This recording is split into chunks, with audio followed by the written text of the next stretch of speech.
يا مساء الخيرات والمسرات على أحلى متابعين. حكايتنا النهاردة عن فيلم مثير وجريء للنجمة الجميلة إلهام شاهين.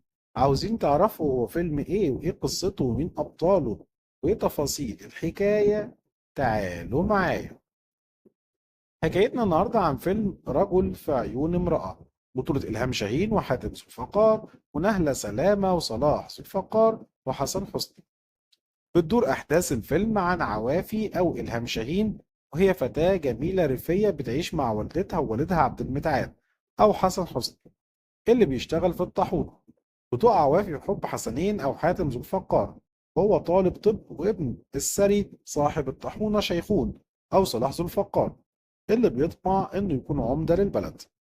بيستغل حسنين حب عوافي دي وبيقيم معاها علاقة غير شرعية بينتج عنها حملها، وفي نفس الوقت بيكون على علاقة ببنت خاله هبة أو النجمة نهلة سلامة، وبيسعى للجواز منها.